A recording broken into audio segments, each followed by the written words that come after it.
So no matter how many times I do this,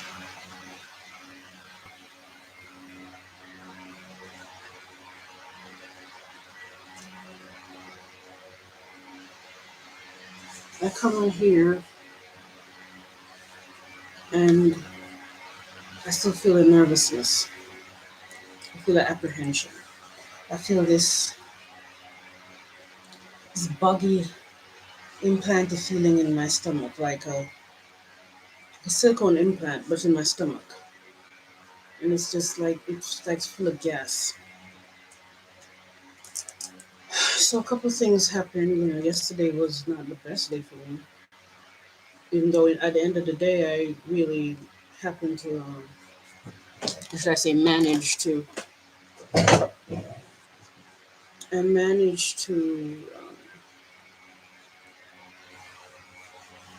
work on a couple things, to heal a couple things, right?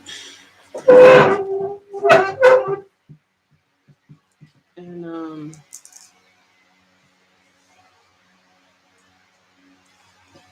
right now I'm in between wondering if what is the best thing?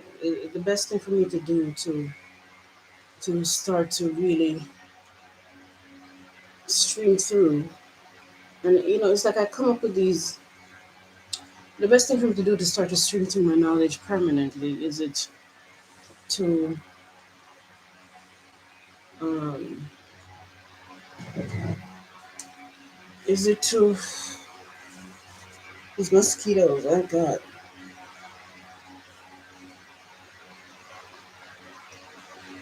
Is it to become more vulnerable and less defensive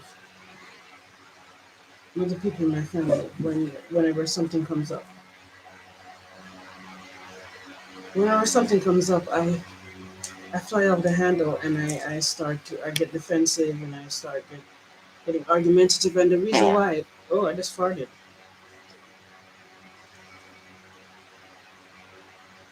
The reason why is I cannot, it's like I can't see myself in those moments explaining my feelings and explaining what is going on from my higher self perspective. From it's like I know that they have no interest in me, like psychoanalyzing things, or speaking that big stuff, you know, from an understanding perspective. They don't want that, and I don't. The fact that they don't want that, and their response to it makes me feel very unsafe to do it. Yes. I swept this morning. Why is there this shit on the floor? Mm. So,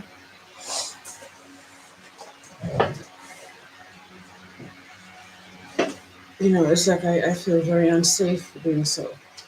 So last night I tapped into a couple of things. I decided that I had to admit to myself that I was afraid of my siblings, and I was afraid of the sister that I'm living with. And when I say afraid, it's not that I fear them like I would fear a. I'm lying because what I'm thinking of not saying is what I should say.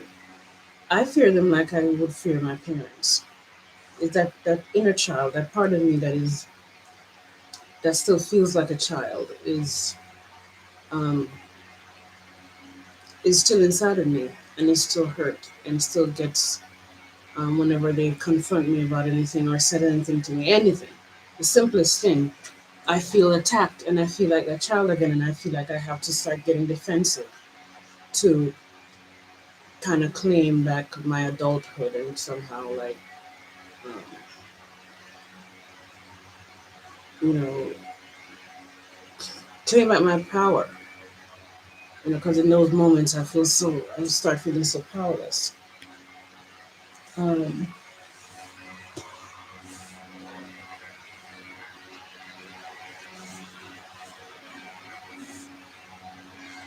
And the fact that I know that they don't want me to speak a certain way, it's hard. So I decided last night that maybe I should try. I should try not flying off the handle. Whenever I hear them talking about me or I know they're talking about me, maybe I should go straight into working on the what is coming up, the feeling that's coming up. And at a later time, when I gather my thoughts and my higher self's perspective on everything, I say something to them. I make the first move and say something to them. Because this whole me getting angry, when I get angry, I'm not speaking, I'm not being myself, I'm being inauthentic. Because I'm in a complain mode. I'm in a mode of complaining about what I'm going through. I'm in a mode of like getting defensive. There's something else. Defensive, complaining. Um, it's a dissociative state where it's just like any other person out there that's getting defensive and saying all the things that anybody else would say would get defensive. When what I need to do is to um, explain to them from my expert point of view, my higher self point of view, my outlook on everything. But whenever I start to do that, it's like I start to stutter. And I'm afraid to stutter because then I feel like they start to make fun of me. And then that's another trauma on top of the stuttering trauma and the fear of, on top of the I can't speak my higher self um, point of view to them. So, it's like the problem is three, four, five, six, seven, ten fold. It's not just a problem, and it's a problem. It's a big problem, and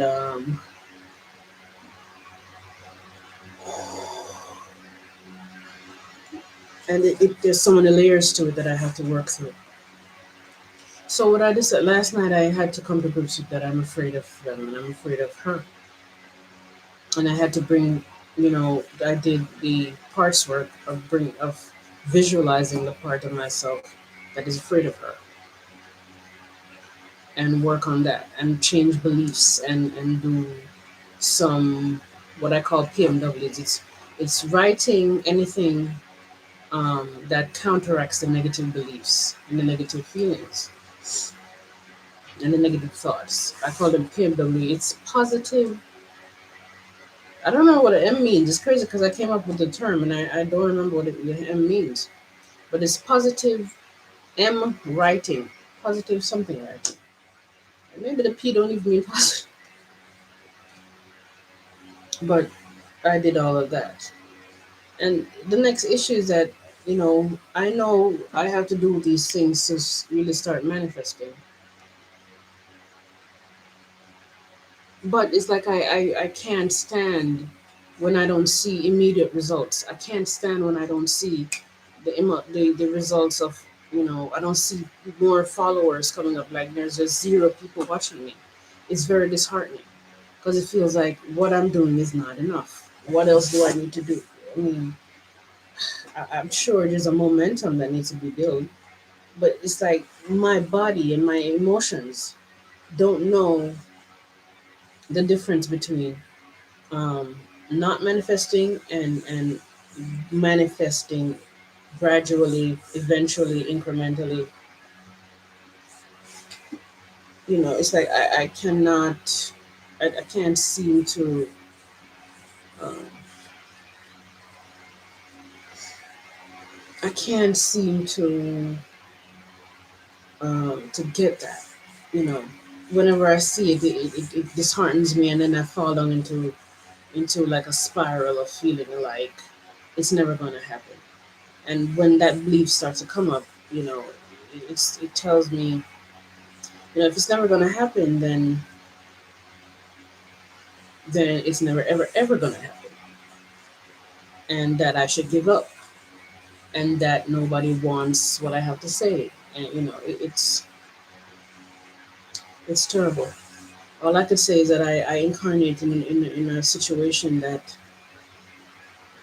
oh my God, I would not wish this on myself. I'm never ever. Because whether you believe in reincarnation or not, I know it's real. I am never, ever going to put myself in another situation like this. I'm not going to come allow my soul to incarnate in a situation like this, where all through childhood I could not have been, I couldn't be myself. And when it was time for me to start being myself, I couldn't find it. I couldn't be myself. And I became so identified with this incarnation, this body, this ego self, you know. And I'm supposed to get identified with it, but to what degree? It's like I totally had forgotten. Like that was my. It's like there's some people that came into this life to be spiritual teachers, and it's that they keep remnants of the memory, at least remnants of the memory of what they were coming into this life and who they are and what they came here to do.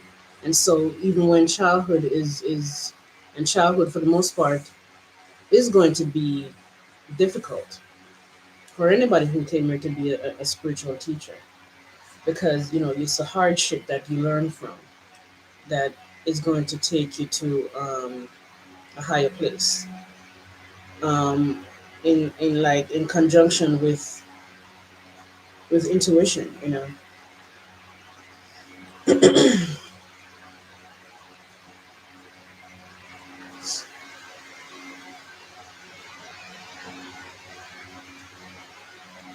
There's so much I feel like I have to offer, not only world but relationships, and there's so much I want to experience. This whole what I'm going through, it keeps me, vacillating between being okay and being suicidal.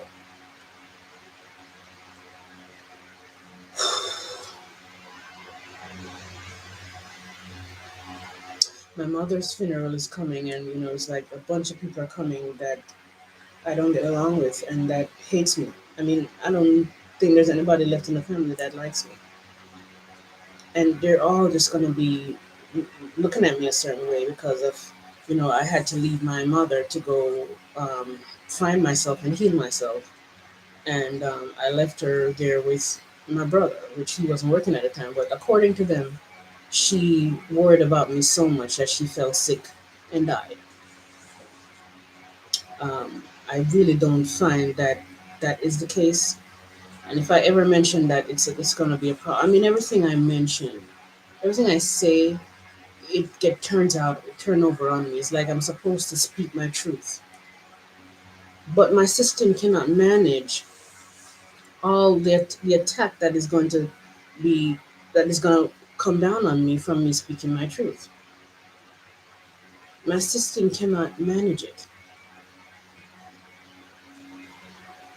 It's like it's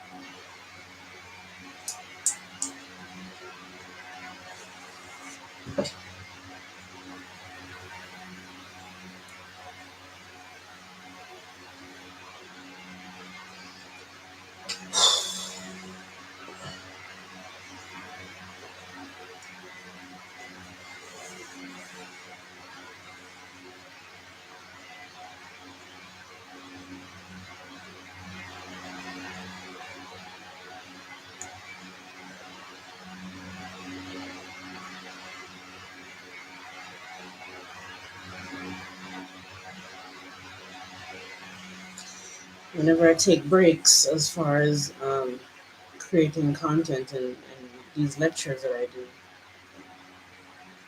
um, I get this feeling in myself like I can't continue.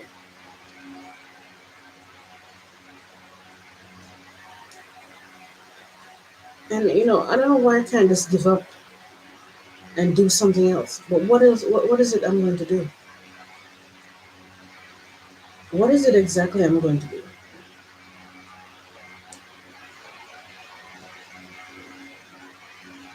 There's a bunch of things I can do, but it's like every time I try something else, it's like it's not coming through. It's almost like I set an intention coming in this life to only to cause for my main purpose, my main incarnation intention to somehow merge with my other talents and only through that venue, only when I work, I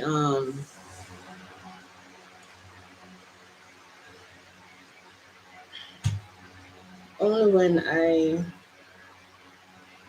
approach it from that end and from that sense can I manifest the other things. It feels that way, and I might be wrong. You know, I hope I'm wrong. You know, I keep getting signs that I need to chill and wait and be patient and all these things. But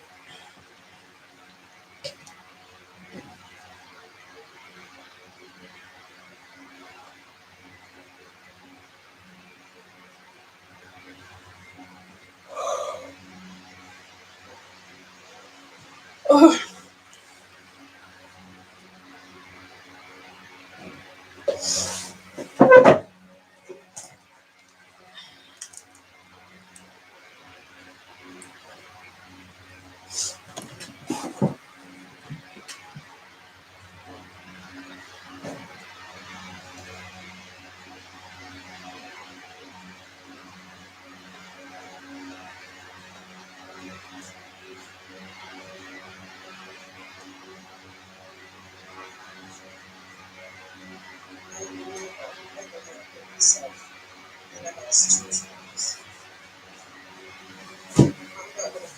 allow myself become like this situation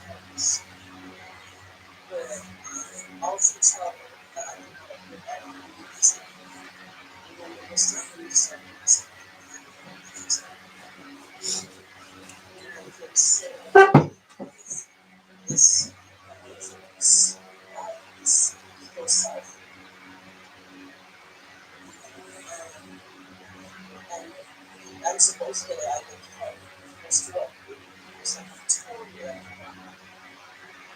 like that was my it's like there's some people that can it's like said it was pregnancy and it's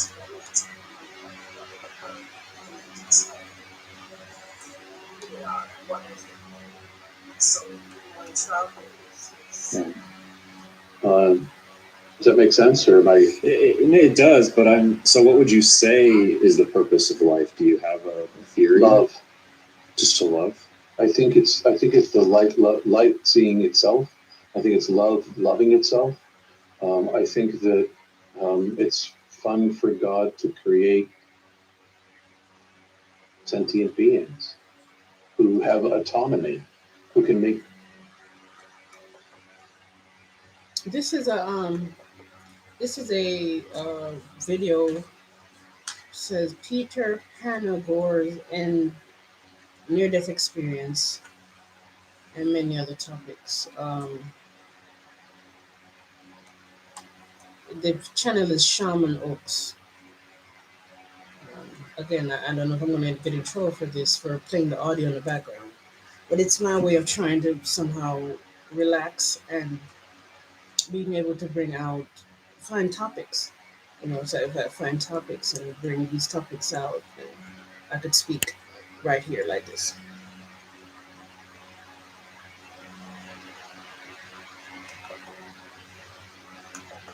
Choices and decisions.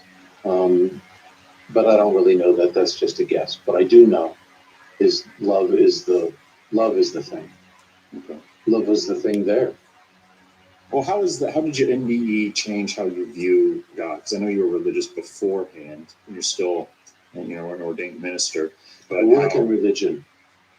So would you say you're more spiritual now, or do you think there's one religion that's more right than the others? Like, what's your thoughts on organized religion?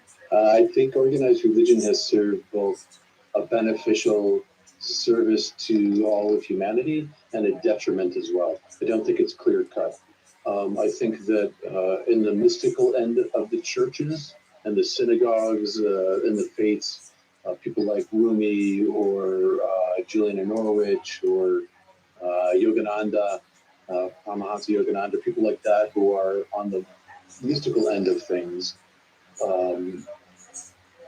tend to be more directly connected to the divine, right? Yeah. So, but on a normal human interactive way, religion provides some sort of bulwark against humans' inhumanity to each other. I mean, at its best, don't murder, don't rape, don't steal. At its worst, sack the city, loot it, and rape everybody. Right. Murder everyone at the sword because they're infidels. So, it's both those things at once. But God had no religion. If God had a religion, it was love, but God has no religion. And so when I work in religion, I guess I'm spiritual. I say I'm spiritual, but that implies, I think that sometimes implies belief. And I land more in the realm of calling myself a mystic, but I don't mystical experiences, which I think a lot of people have them. They call them spiritual experiences, but I can help you define that if you're interested. But I think it's a quantitatively different thing to know the divine than to believe in the divine. And so by knowing the divine, I know that religion serves a purpose, but it's not necessary because everybody's built in with a connection to divine inside them. That's amazing. So what do you tell people that I guess are too stuck on, say, one religion and think, so I'll say like my parents are very Christian, very conservative, and it's like if it's not straight from Jesus, then you're going to hell, sort of thing. Do you say anything to those sort of people, or do you like? I let them be who they are. Okay. If that's what they want to do, because that kind of Christianity, that's what works for people, Right. And it gives them form and Structure. shape to their faith. Gives them structure. It orients them at its best towards love, at its worst towards bad things, like every other religion. But it can. If I'm going to include all religions, I have to include them too. Right. Okay. Yeah, you just don't. But you don't judge. I don't judge basically all what Jesus said to do. So right, and I don't engage because biblical thinking is this closed loop. You can't bring any. The way science advances is that new information comes. The great thing about science is it doesn't take any belief. You don't have to believe to make it real because it's real. And because new information comes into science, we readjust our thinking based on new information. Well, no new information comes into the circle of the Bible. So, those people who are literalists really believe in Adam and Eve and the 8,000-year-old planet are not going to, dig the 13 billion-year-old universe and the evolution of. I just got here to check in with you. Okay, hold on, just. Yeah, I didn't speak on that yet. Now that you brought that up, maybe I'll go into it now. So I think it was this comedic thing I was watching, and there's this, or I think it was Cat Williams was. Oops, why hoops? If you don't have to say, you don't have to say. But I still have to talk about the topic, though. Don't worry about it. But I think it was Cat Williams that said he didn't say anything. He was just saying something about Richard Pryor. And it really had me thinking, these comedians, they feel as though they have to. Yeah. I was talking about I was updating on my feelings issue, my personal issues. So, and then I paused to listen to that thing, so hopefully I would have gotten a topic listening to that. and then I forgot that I had wrote that about the homage. So maybe that was my a sign that I need to go into it. So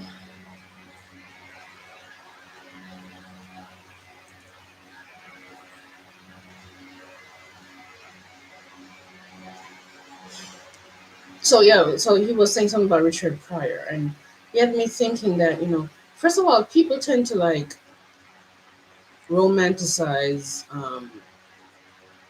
people in history that were big. And the Richard Pryor guy is, I'm sure he was good. I don't know much about his content. It's like I'm supposed to know because I used to write jokes, and every now and then I get this something cute that I laugh at and I write it down. Don't ask for jokes though, because I get self conscious doing that. But if I ever find myself in a better place where I feel as though I have that confidence to do that now, then maybe I'll try stand up. You know, because that's even like an altar for me anyway. People like to romanticize these people in history. Um, is that if they were the great in history, they continue to be the great throughout the future, no matter who comes. Just because it's in history, and you have to respect the elders, and you have to respect the elders. You have to pay homage to the people who came before you. And Cat Williams was saying something about Richard Pryor. Um, he was paying homage in a very indirect way. And they pretty much every comedian, especially black comedians, they revere Richard Pryor as this as being if not the greatest, like one of the biggest greats that has ever done it. Um, and they do that in music. They do it in, I mean, every area they do it in. And I've seen, before I go into the meat of the issue, I've seen. No, I think I was trying to say that I've never really seen Richard Pryor like an ongoing in a full special. Maybe I've seen small clips of him. I'm sure it was funny. I don't remember. Um, the same thing with Dave Chappelle. I've not seen his work. I never really watched an episode of his show. It's crazy. I've never watched an episode. I've seen clips, based on people making commentary or whatever. And I'm sure he's funny, but I've never seen a stand up from him. I've never seen his show, and he's one of the greats as far as comedy. But it's like people feel they have to pay homage to these people, and I feel as though there's nothing wrong with acknowledging that maybe somebody have paved the way. But as far as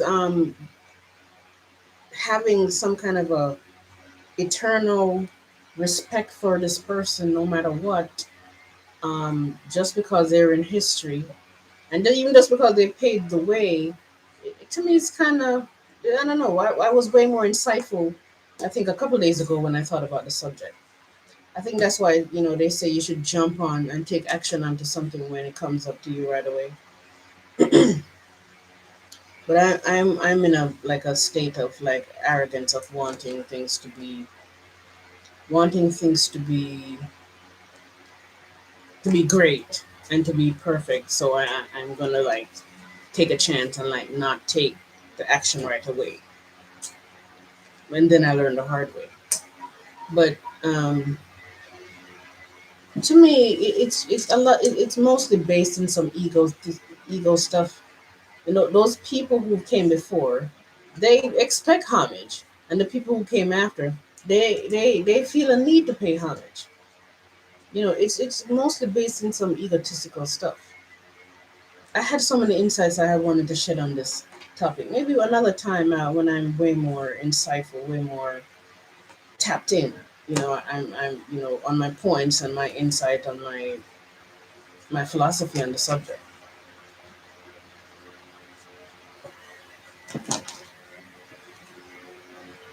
It's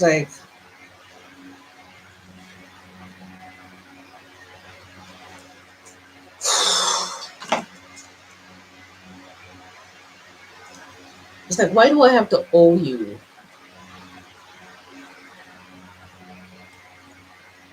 Right? Like you never knew them, but somehow you owe them something. Like, how do I owe you something just because you came before me? It's not my fault you came before me. And my talent, this is an insight that I thought about the other day. My talent, if I was a comedian and for example, or a singer or whoever, my talent that I have did not come from you. It's possible that you could have inspired me in certain areas, and some people are fully and inspired largely by some other people. And if they feel like they need to pay homage, then great. But if my talent is my talent, and my jokes in this case is my jokes, I wrote them, I came up with them. Like, why do I owe you something just because you came before me? It's not my fault you came before me. If it wasn't, you would have been somebody else, and then somebody always come before somebody. It's like if there's an inventor of something, it's like whoever started rap music. Let's see, they said it was, I don't know. Uh, I remember. I think it was the Africa Bambaataa people and a couple other people in New York. Whoever started it, it's like they expect homage being paid to them by the younger youths. And I guess it's best to respect people who, because if somebody didn't start rap music, it would not have been started.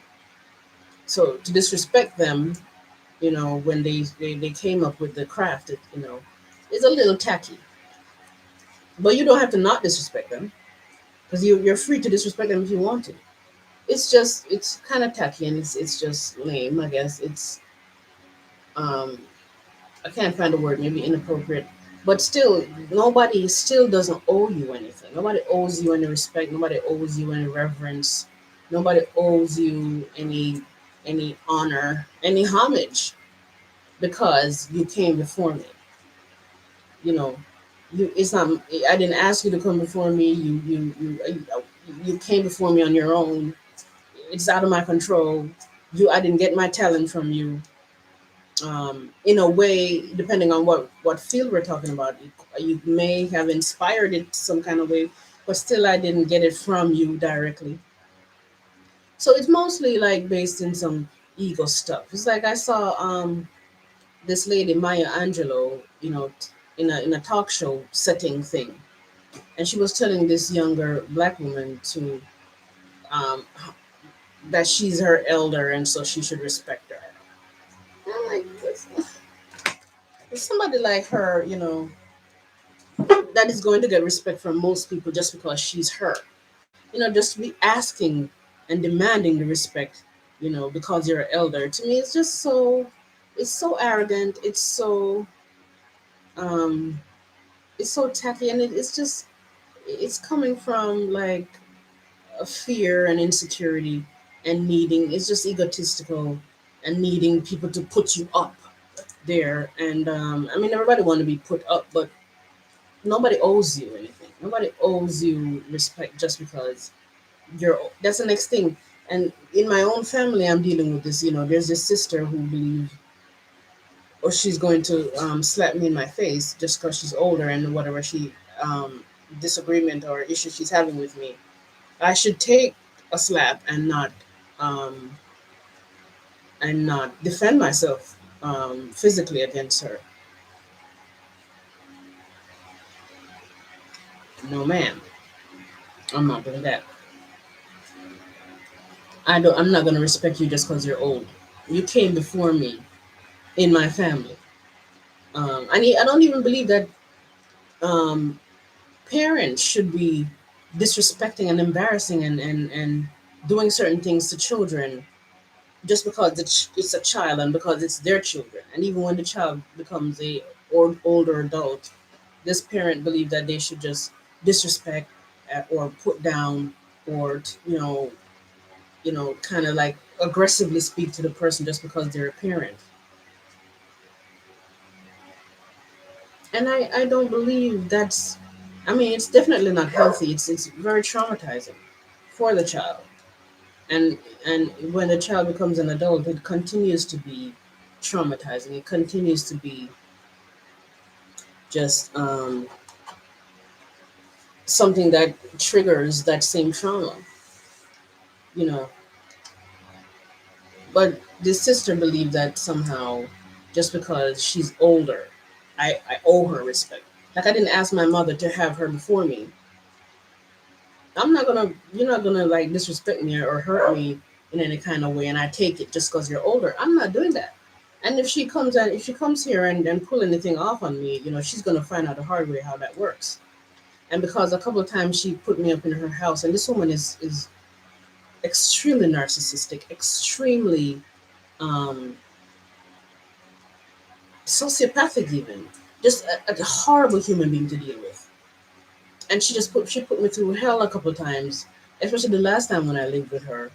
And um, and pretty much I should just forget about those hell and forget about the disrespect and the poor treatment and and just the narcissistic attitude and way about going about interacting with me. I should just overlook those things just because she gave me a place to live.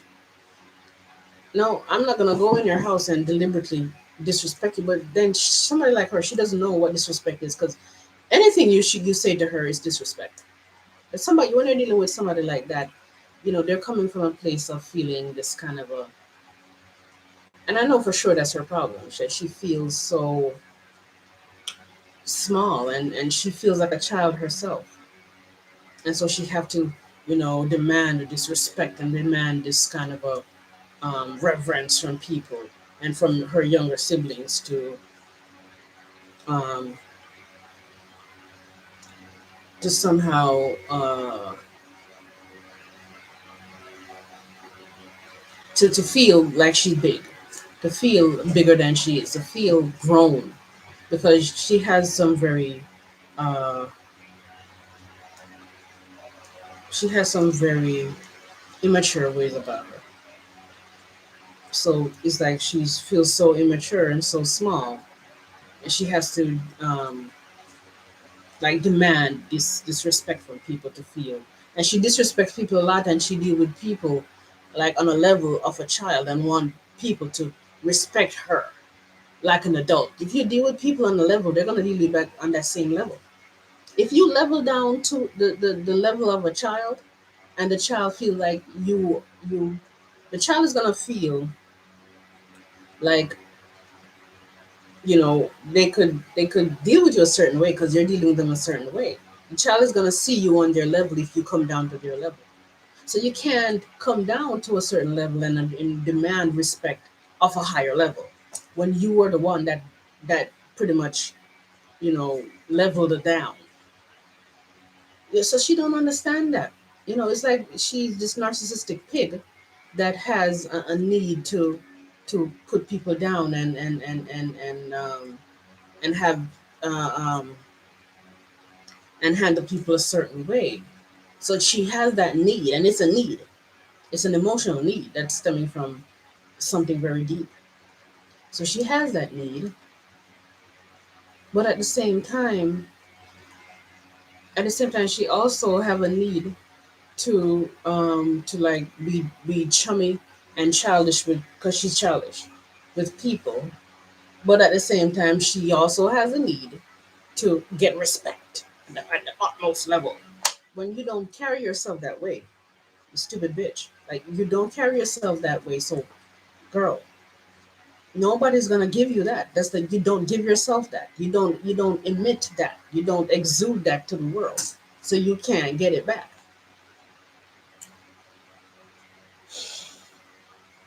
Yeah. So that Maya Angelou thing, it was just some egotistical stuff, and people look at somebody like her like she's this person we should revere, and I'm not saying you shouldn't revere her. I'm saying you know, that's some narcissistic, egotistical stuff, of, demanding homage and demanding respect, just because you're older, or just because you have a platform and you're doing certain things in the world, or because, you know, you believe that people owe you respect.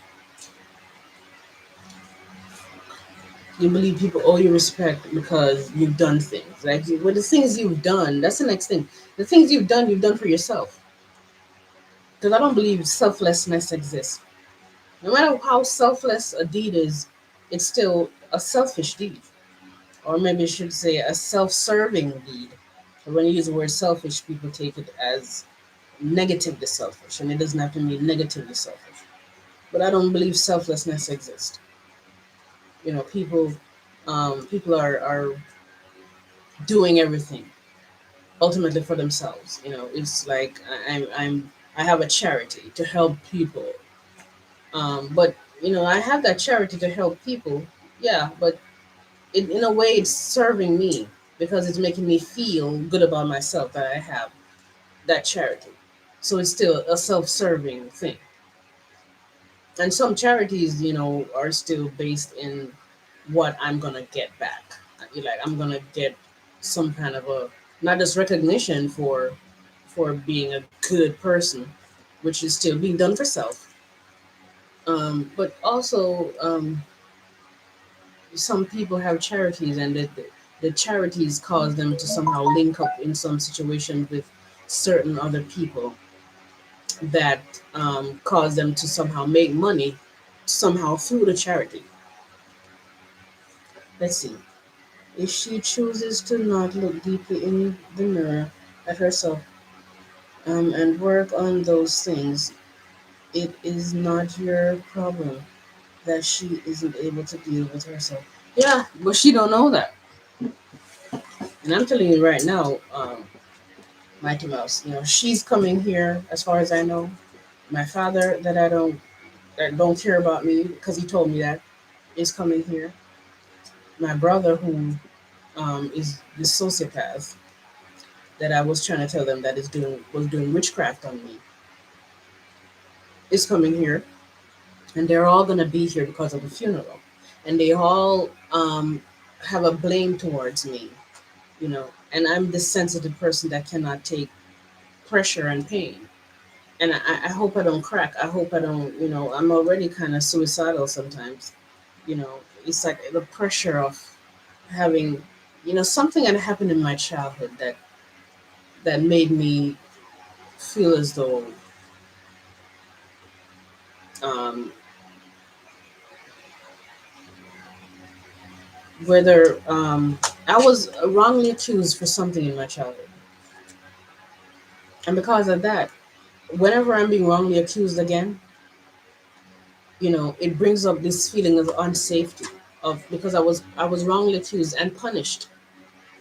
So my system doesn't know the difference between being wrongly accused and being guilty, because those two situations brought on a punishment and brought on a trauma from the punishment. So, you know,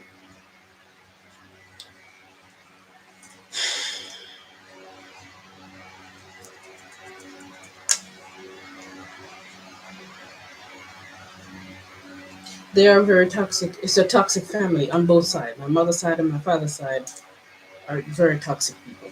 I mean, you are what you attract.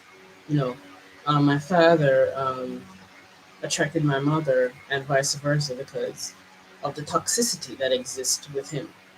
And you know, so you're going to attract somebody in your life who's just as toxic as you, who's just as toxic as you because you're toxic.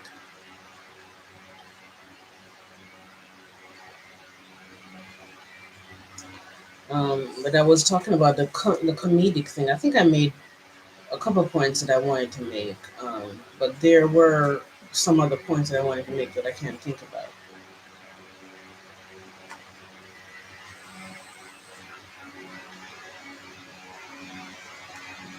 Worship me. I came before you. Worship me.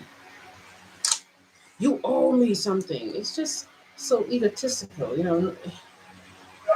And that's all it is. It's not based in people actually owing you something objectively just because you came before them. And but the thing about it, society, society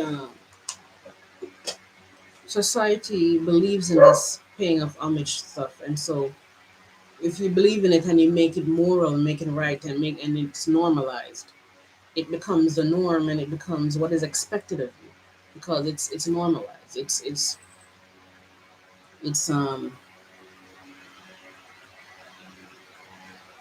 it's what is you're expected to give these things, and if you don't, you're a bad person. So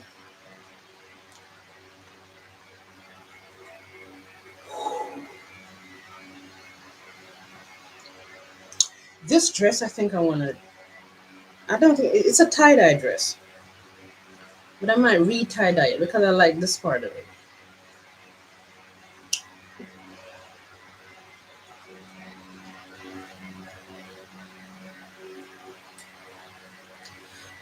It's not easy to not with these people. They gaslight the crap out of you, and I'm sure you've experienced gaslighting because you've experienced toxic relationships. They gaslight the crap out of me, and no matter how much of an expert I am, no matter how good I am at what I do, it still works on me. I still start to question my reality. I still start to question if I'm good at what I do. I still start to question if I should be doing it. I mean, to call them a toxic, dysfunctional, narcissistic family is something strange to them because they don't. Whenever the way you are is normal to you, nothing else makes sense. Especially when your neighbors and the culture and even the whole world supports certain things that is dysfunctional. It's like the whole world is supporting a dysfunction. If I could come up with an example now, it's like they're supporting certain things that is, especially the culture and the home that I grew up in. It's a narcissistic home, and my siblings are narcissists themselves, and they don't know. Not all of them are full blown narcissists, I'm assuming, but they're all kind of narcissistic. And I had to work through my narcissism because I grew up in the same home. The difference between me and them is, I recognize I became this really introspective type of person that decided that I'm not going to um, allow narcissism to be something that I don't recognize in myself, and I don't I somehow project my fears and my narcissism onto people. For the most part nowadays, I decide I'm going to pretty much own whatever dark anything on my dark side. I'll own it and recognize it and work on it. The difference between me and them is that they don't see that they don't recognize these things. They can't recognize it because it's hard for people. It's still hard for me to recognize certain things about myself and acknowledge it. Because last night I worked on a pride issue that I have, and I had a major pride issue. I have a pride to like people that I have a disagreement with to walk up to them and like apologize, or to take responsibility in certain ways, or to even talk to them again. Because something happened to me, and I think maybe this happened to everybody to some degree at some point.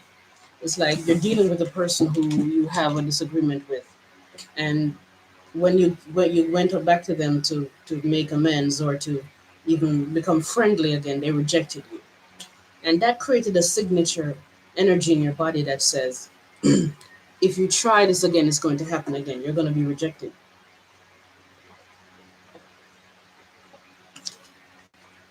and we all have like this fear of rejection. So because we all have this fear of rejection, It's hard for us to apologize and take responsibility, and we then there's this huge fear of acknowledging that we're wrong, and you cannot really apologize without somehow acknowledging, either directly or indirectly, that you're wrong about something. And that's where the ego comes in and really kind of puff itself up and say, well, you can't apologize because you're going to have to acknowledge that you're wrong. And not only that, you're going to be at their mercy. These people are going to be your superiors now because you had to cover yourself and apologize. I still have that problem. Like my there's a sister living next door. I really don't think I did a whole lot wrong. I think they just wronged me because I'm the scapegoat of the family. They wronged me a lot, and the wronging and the scapegoating becomes a kind of a gaslighting process, where they make you feel like you're wrong for everything, and then you start questioning, "Am I wrong?" And I'm not saying I'm not wrong about anything. I'm saying that the gaslighting is real. But what I decided that I'm going today, I decided that I'm going to, from last night till today, I decided that I'm going to look into whatever there's an argument or anything. Where am I wrong here? What do I take responsibility for? And find a way to walk up to them and apologize. I apologized about one thing on the phone today, but I was on the phone. It's a step towards something better. It's better than nothing, but it's not the best. It's not as good as and as healing as actually in person apologizing and explaining and talking over things.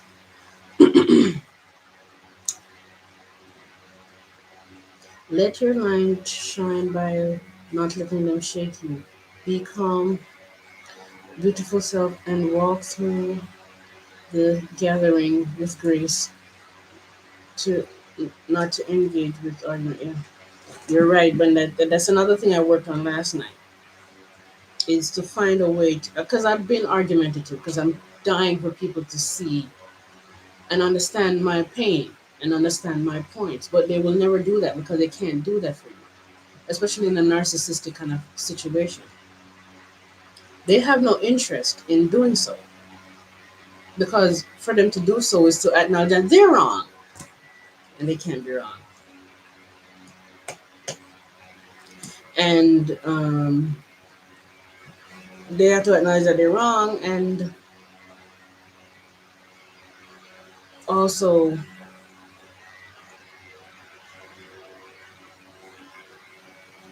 um, what else I was gonna say? Yeah, for them to, what was I saying? For them to what? For them to um okay, let me read this again.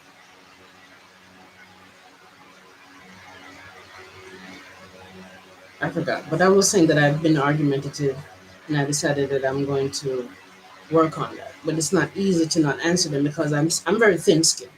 I'll let you know straight up that I'm very thin skinned. I'm very sensitive, very thin skinned. And it that also caused me to be very argumentative too, because when you're thin skinned you hurt deeply and you want people to really understand your hurt and understand your pain.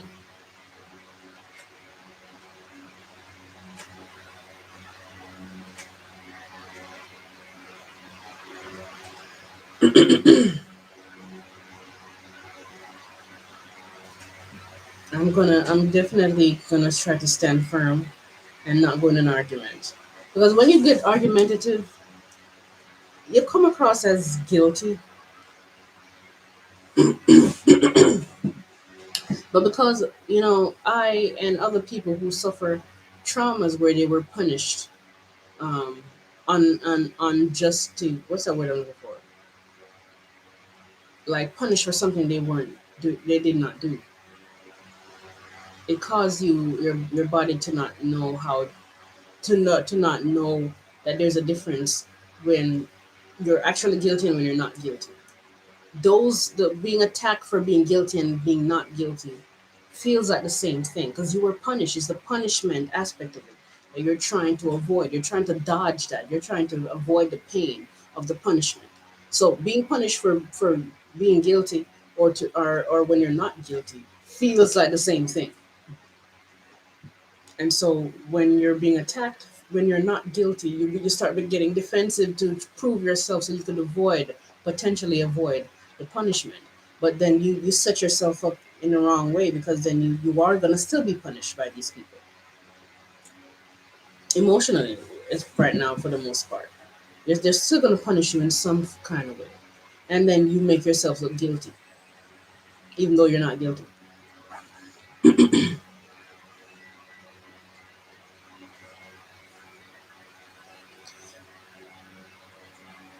You cannot force yourself to be someone you are not, and they cannot be forced to change. Right, right. So even in those moments when in an argument, in those moments, I can't force myself to find the right words to bring out my higher self speech because I can't find it. I literally dissociate. It's not there. And this is one main reason why the universe was trying to get me to bring out that side of myself independent of my family. But I thought I had to, somehow, I thought I had to show it to them to be able to bring it out. And it's kind of true, but not entirely true, I don't believe yet. Um, because, what about people who have like a small amount of family and they ran away from them and they find success, they find a way to bring out themselves. There's ways to do it, but I could not do it around people because of all the trauma that I was experiencing around people. Now, if I could find a way to get some money to leave the situation here, you see, I don't have money for my flight back to the States. And I don't know, maybe in a different environment, I'll be able, since I've healed some, because maybe I think because I'm in this environment, because I'm in this environment trying to bring it out, there's some resistance, and maybe the resistance is causing um, my, the manifestation energy to be in a kind of standstill limbo state.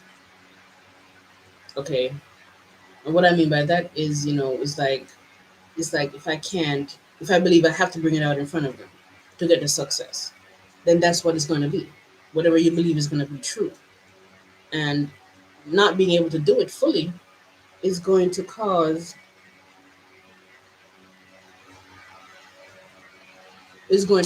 me to stay stuck where I am.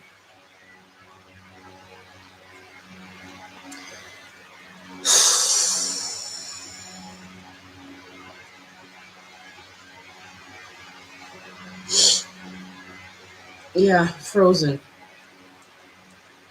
Yeah, I keep getting some signs you know, from certain platforms telling me that I need to just relax and I will manifest in time. But because I'm so sensitive, every time something comes up that makes me feel like I won't manifest, it makes me spiral down into a place where I start to attract things that keeps me stuck. Why is it important they be involved in your life? Are they only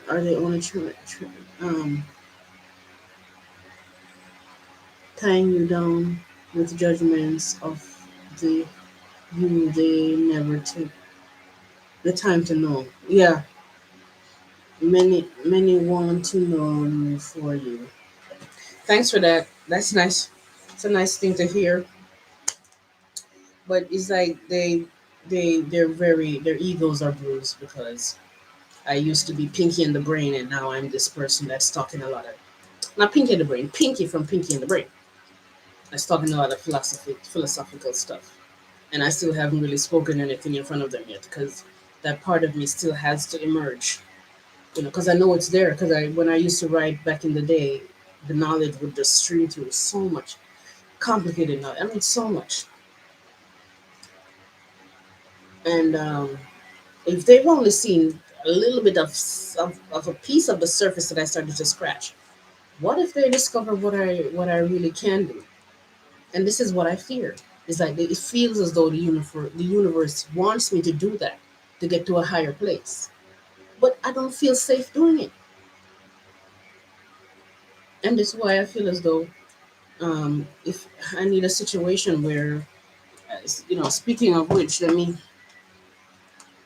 go to this website here. I'm gonna go on some dating websites, you know, to see if I can meet people, to get to know people, talk to people, come out of my comfort zone, because I mean I'm being led to come out of my comfort zone anyway.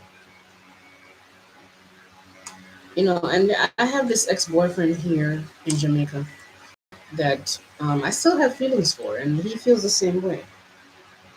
I had to leave him at some point to go back to America. I mean, I met him, and I've known him for maybe 2 months after I came back from America one time, the first and only other time, and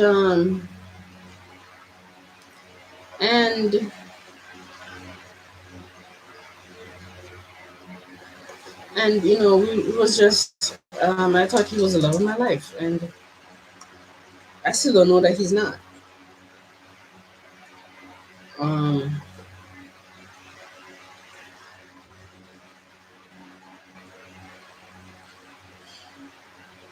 I'm looking at a really hot guy. I still don't know that he's not the love of my life, but he lives with his baby's mama.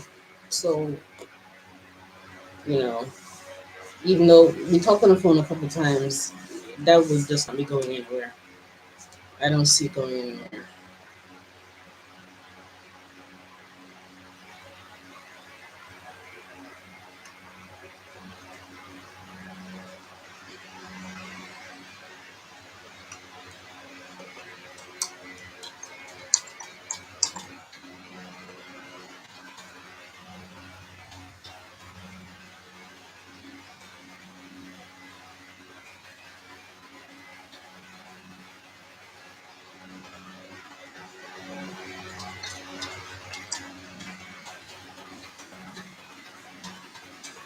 1 second.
You've been experiencing the same things, like what?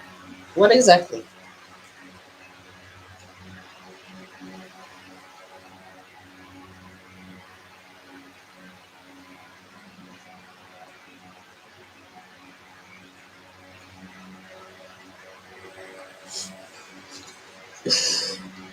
Actually, his baby mama lived with him. Yeah, yeah. He told me he lives on his job, and his boss told him to bring his baby mama and his baby to be there with him. But he has another house somewhere else. But no, no, no. I can't go there with him. I no. It's just gonna be a bad situation. But I'm still attracted to him, and I still have feelings for him. But it's just one of those things where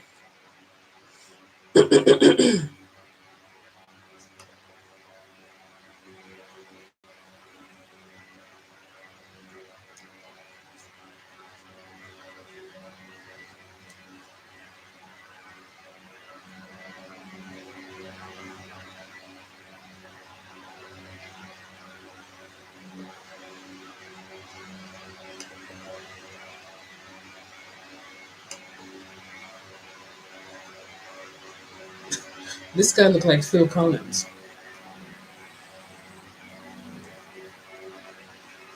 This guy looks like Phil Collins.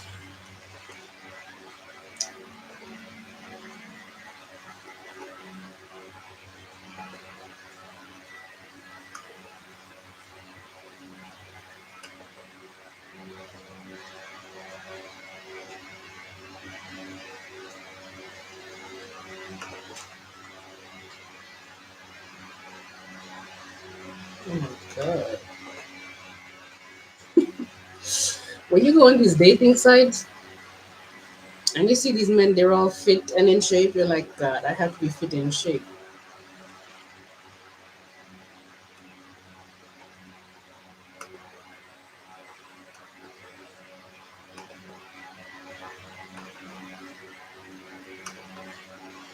Oh god.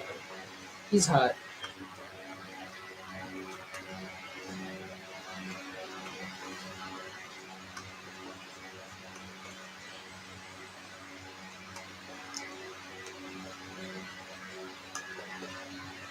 Okay, and this picture is reminding me of my husband. Ew. My ex-husband. Ew.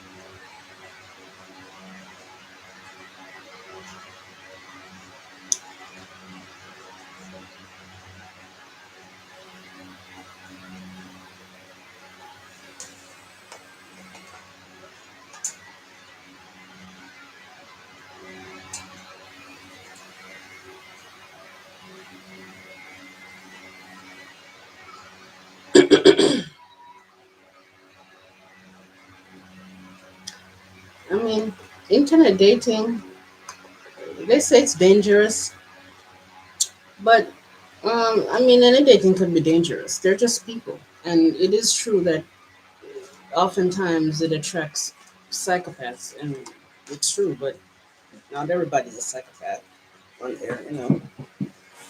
I met my husband on uh, let me not even go there.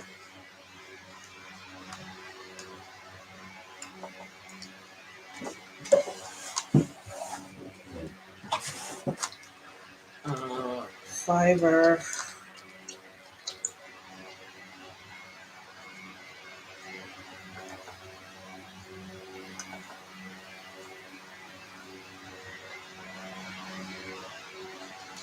Tell me how I have a gig on Fiverr, right?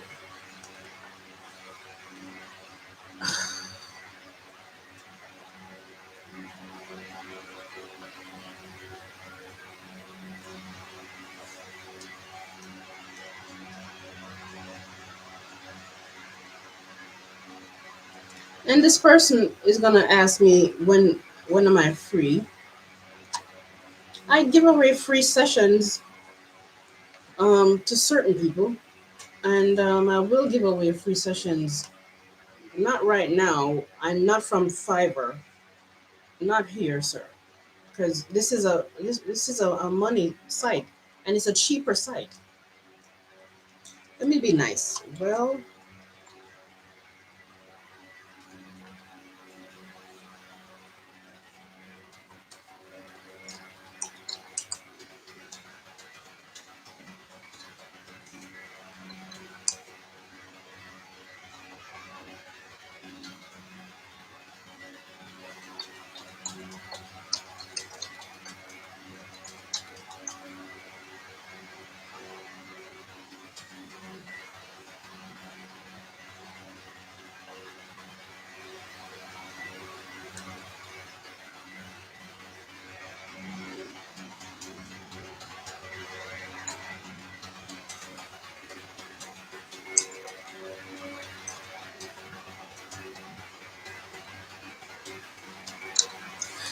What should I say to? Let me ask the Mikey Mouse. What would you say to this person who's asking before I? Because sometimes I write and say things and it comes out the wrong way.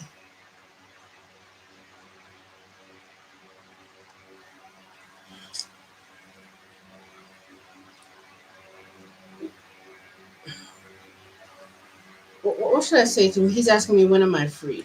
I don't have a problem offering free sessions to paying clients and certain if I'm giving away a special. But right now on Fiverr, I'm not free. What do I say to him? I imagine a wonderful man that I never have known. Ooh, that was nice. It was it was a disaster, and I no longer believe. You no longer believe what?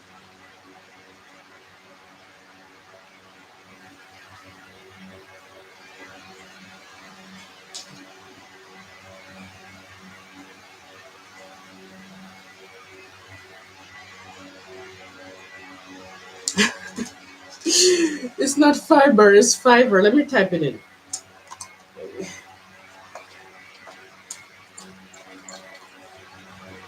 It's fiber with a V and not a B.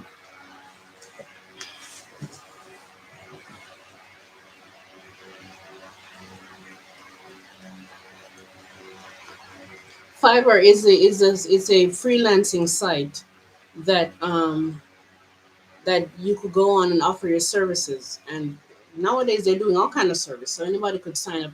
You could sign up if you have something, if you draw, if you're a writer, if you're a typer, if you're a, I mean that you have to do. It's a bunch of different things. I can't. It's a bunch of stuff you could do. And I mean, I could offer. I draw too, but I draw really slow, and I need a certain device to do the drawing thing, or so I think. I need somebody to answer a question for me that I asked on a YouTube video about do I need a certain device to draw? I need a pencil at least, but my computer is touchscreen. So if I could get the software and the pencil, maybe I could use my computer. I don't know. But it's a freelancing site and you offer your services online to people who want your help. So if you're dealing with, if there's a lawyer out there that doesn't have a secretary and he wants somebody to do some, what do they call that? Some secretary work, to type up something for him or somehow, he could go on Fiverr and pay them and then um, they forward the documents to him in like PNG or PDF or whatever. And then it's done. So that's what Fiverr is. So I have a gig there for emotional support and my coaching. So there's a person asking me if I'm free.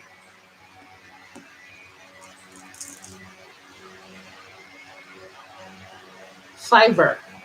It's not showing up. Fiverr with a V instead of fiber. It's a V instead of the B and an extra R at the end.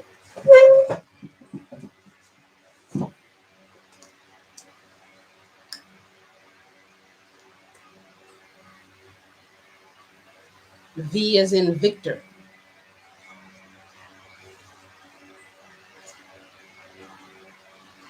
So I'm offering my coaching. I have a coaching gig niche on there to get clients. But this person wants free services, which I offer. I will offer. I don't have a problem offering from time to time, but right now I can't because I need money.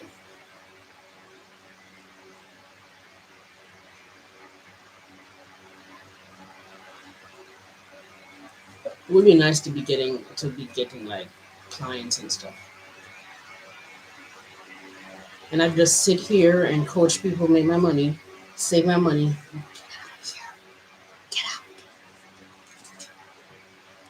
Um,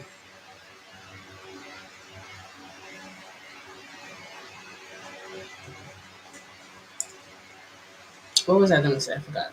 Yeah. So what would you say to him? He asked, the question he asked is, when are you free? But I don't have a lot of tact in that area. So hold on.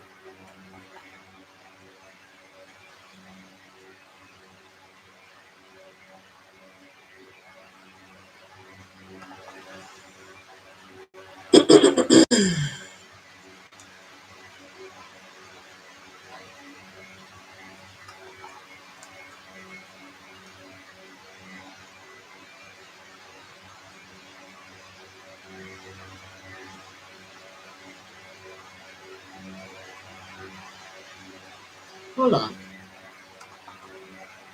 Maybe we could listen to something together. Um, let's see. Let me see if there's anybody giving tips on how to get clients on Fiverr from YouTube.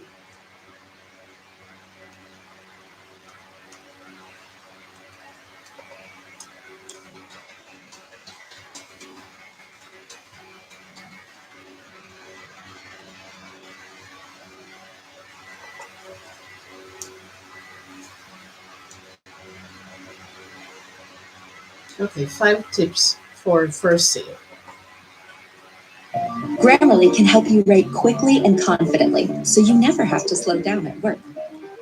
Corrections make your writing. So, as a brand new seller, how do you get your first? Wait.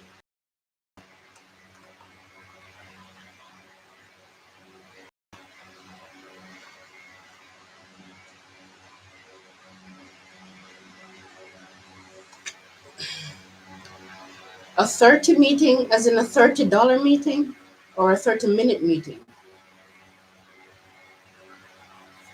Say maybe in 10 minutes. So you're saying I should give it to him free?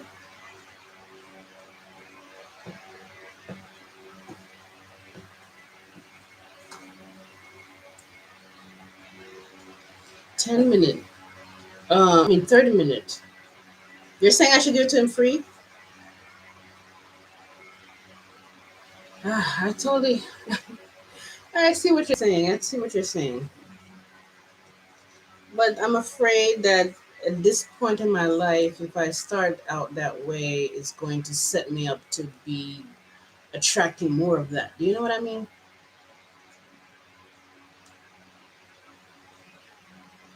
It doesn't sound bad because you have a you. I've done that a lot. I think I've done that with you. Yeah. Um, I've done that a lot. You know, where I give free stuff to people just to feel and to get them you know, wanting to buy more or to give me a review or something like that. But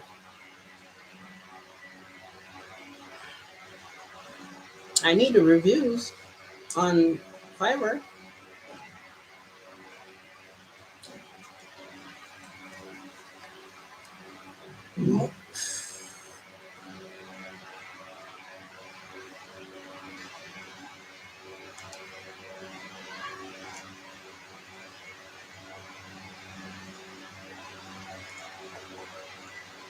So this is what I'm doing, Mighty Mouse. I've been doing this.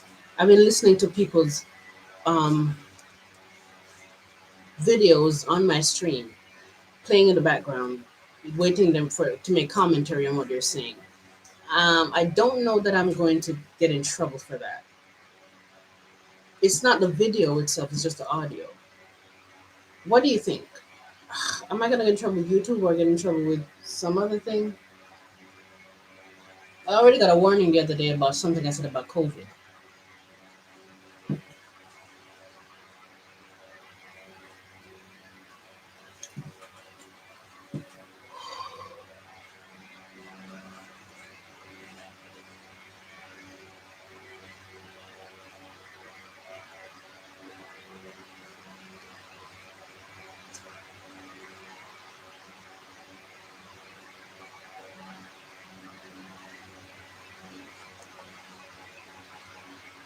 I'm gonna try. I'm gonna take your advice, Mighty Mouse. Maybe there's a reason I'm supposed to take that. But yeah, I've been doing that. I've been listening to the stuff. Because I'm about to listen to something that somebody's saying about Fiverr now to see if I can get any tips.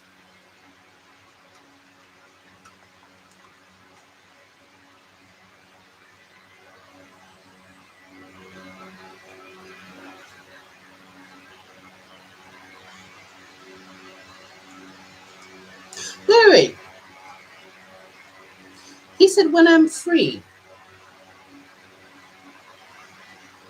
You know, listen. What I'm thinking about is it. Could he be talking about free as in free in my time, or free for him to not pay? I'm thinking maybe he's talking about when I'm free, so we could do a session where he's going to pay. You know what I mean? We mean as in free as in time. When do I have free time? Maybe that's what he means. What do you think?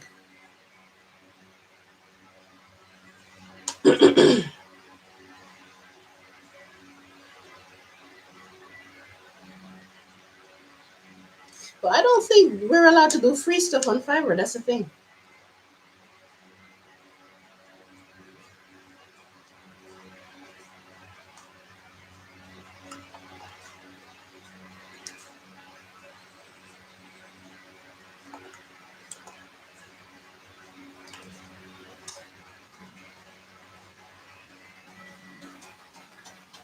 I'm gonna tell them that I'm free today and see what happens.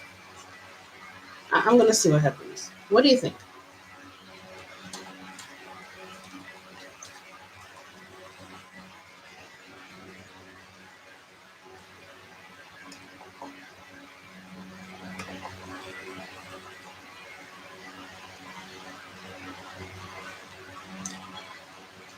No, they don't pay whatever they want the donation. You set your price. It's just that because Fiverr is called Fiverr, then it's a minimum of $5. So you could just offer your services for $5. I'm not doing $5. So I mean, the field that I'm in, I don't think anybody's doing it for $5, except for a couple of people that I saw. So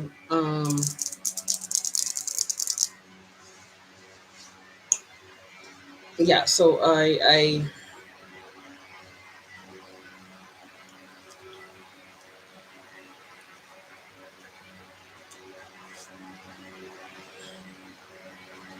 it's not donation. They can tip you, yes, but I don't know how to do a free thing on Fiverr.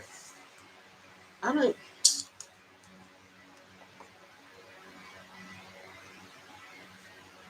I'm telling him that I'm free today. What do you think?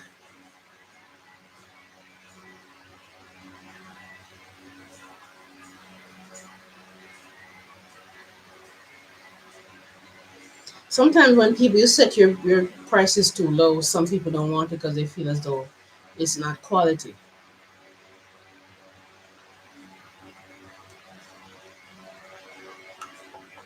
Should I tell him I'm free today? What do you think? Yes, you said yes. Okay, I'm gonna tell him I'm free today. Then I'm gonna listen to this audio.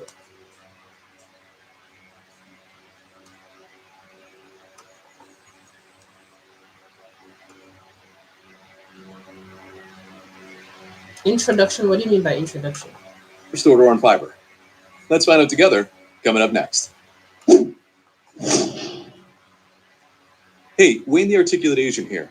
This channel is all about helping you get the most out of your Fiverr experience. So if you're a buyer, a seller, or someone who's just starting to freelance, consider subscribing and clicking the notifications bell. So as a new seller, one of the biggest obstacles is getting that first sale. You sign up on Fiverr and you create a gig and it gets published and you wait and wait and wait. And sometimes after a while, you still haven't gotten that first sale. And the truth is there could be lots of different factors as to why buyers haven't purchased your gig. And some of that could be the category that you're in and how many other sellers that you're competing against. So I wanted to give you my 5 tips on how to optimize your gig to get that first sale. But before we get started, if you're a longtime seller on Fiverr, let us know how long it took you to get your first sale. There's this myth that if you just put up a gig, it will immediately sell. So by sharing your story in the comments below, you're helping other people who might be in that same boat you are in. So tip number 1, maximize your gig description. So when it comes to creating a gig, lots of new sellers already know how to create a title and select a category and publish a gig. But when I look at a lot of new sellers' gig descriptions, I can immediately see why people aren't buying their gig. And that's because their descriptions aren't descriptive. I know sometimes as a new seller, you're eager to get a gig up and selling. So you rush through the process of creating your first gig. And that could be where your downfall is. I hear Having you, a Mighty detailed Mouse. gig description not only helps your buyers understand what you're offering, but also provides more text for search results. And the text that you put in your gig description help you rank in search. And as a new seller, the best way to get in front of eyes is to become discoverable via search. So if you don't believe me, do an experiment. Go to Fiverr and search my first name, Wayne. Now, I don't obviously put my name in any of my gig titles, but my gig comes up in search because my name is in the gig description. The same also happens to be true for this seller, whose name is also Wayne. So make sure you have a text-rich description that uses SEO keywords that align with your offer. And as a new seller, the best way to get in front of eyes is to become discoverable via search. So if you don't believe me, do an experiment. Go to Fiverr and search my first name, Wayne. Now, I don't obviously put my name in any of my gig titles, but my gig comes up in search because my name is in the gig description. The same also happens to be true for this seller, whose name is also Wayne.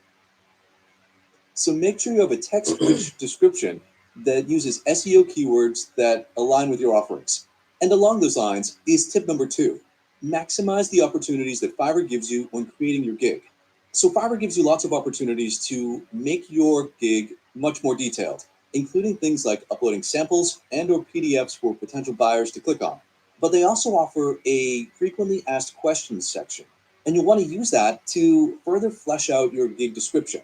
And moreover, now your Fiverr profile is displayed directly on your gig page. So now it's more important than ever to make sure that your profile is complete, because that's one of the best ways to give potential buyers a detailed description of your background. So tip number 3, create a compelling gig video. So it's no secret that gigs with gig videos convert significantly higher than those without. And your gig video is probably the first thing that any potential buyer will click on. Why? Because they also offer a frequently asked questions section, and you'll want to use that to further flesh out your gig description. And moreover, now your Fiverr profile is displayed directly on your gig page. So now it's more important than ever to make sure that your profile is complete, because that's one of the best ways to give potential buyers a detailed description of your background. So tip number 3, create a compelling gig video. So it's no secret that gigs with gig videos convert significantly higher than those without. And your gig video is probably the first thing that any potential buyer will click on. Why? Because you can click on the thumbnail of a gig with a gig video to play that video directly within the search results. So if a buyer is searching for something specific and your gig comes up and has that clickable play button, regardless of the title or thumbnail image, they are definitely more inclined to click on that and watch your video. So your gig video has to be on point because it's potentially the first point of contact with you and a buyer. And if you really want to take your gig video to the next level, try appearing on camera. Even if you feel a little uncomfortable doing so, by appearing on camera, your potential buyer will see you. And when it comes to purchasing a gig, it really boils down to one person wanting to work with another person. I mean, think about it. We have generally job interviews for that specific reason, right? To meet people face to face. So let me put it this way. If a buyer is deciding between you and another gig and your description and everything are similar, but you have a gig video of which the buyer feels like they know you, that could be the one factor that gets them to buy your gig over the other. So that leads to tip number 4, and that is price your gig accordingly. So as a new seller, it can be really hard on a platform like Fiverr that is so social proof based. Generally, established sellers with gigs with lots of reviews get picked over new sellers with no reviews. So one of the ways that you as a new seller can compete against long-term sellers is with your price point. The reality is there are buyers out there who are just looking to save some money. I mean, that's why they're on the Fiverr platform in the first place, right? Because they think everything is $5, which you and I both know isn't true. But underpricing your gig initially can really help to generate immediate sales, especially if you've already implemented tips 1, 2, and 3. When you first start selling on Fiverr, earning money is not the most important thing. The most important thing is getting reviews. Not only does that help you level up your seller status, but it shows other potential buyers that people have already purchased your gig. I mean, think about it this way. When we go onto Amazon and we look at products to buy, you're looking at products with the highest and most reviews, right? And the same can be said Bye. about gigs Bye, on Mickey Fiverr. Mouse. So the way that you can stand out and compete is to underprice against your competitors. But understand that as you gain reviews and start growing your business, Thank you. have a plan to scale up your rates so you get paid for what you're worth. And lastly, tip number 5, be patient. You know, we live in a world of instant gratification where we can pretty much go out and get whatever we want almost immediately. And the same thing is true about Fiverr, right? You can set up a profile, create a gig, and put it up for sale immediately. But it doesn't mean people will actually buy your gig. And it can take time for it to gain some traction. But by keeping track of your gig analytics, you'll be able to see how many impressions and clicks your gig actually gets. And yes, those can be low numbers at the beginning, but that's why tips 1 through 4 are so important. Because as a new seller, you want to maximize your conversion rate for each impression you get. So if you post a gig and it's not fully complete, and a potential buyer clicks on it and sees that, you're immediately going to get passed over for someone else. But if they see that you put in some work into creating your gig, that can get you on their shortlist. So early on, you want to do everything you can to maximize your conversion rate for those impressions. So This is Wayne, the articulate Asian.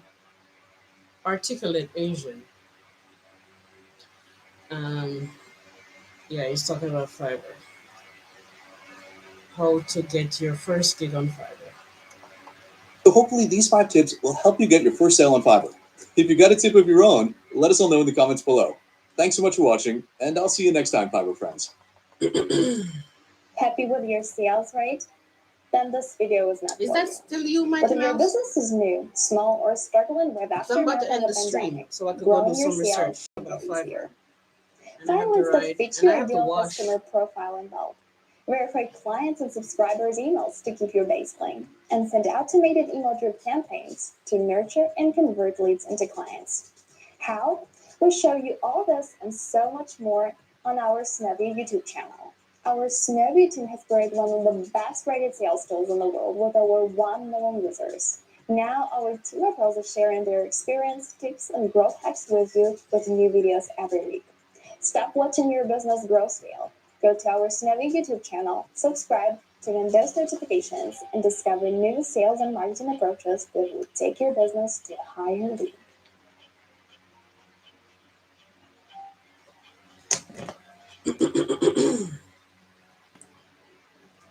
Welcome to University Canada West.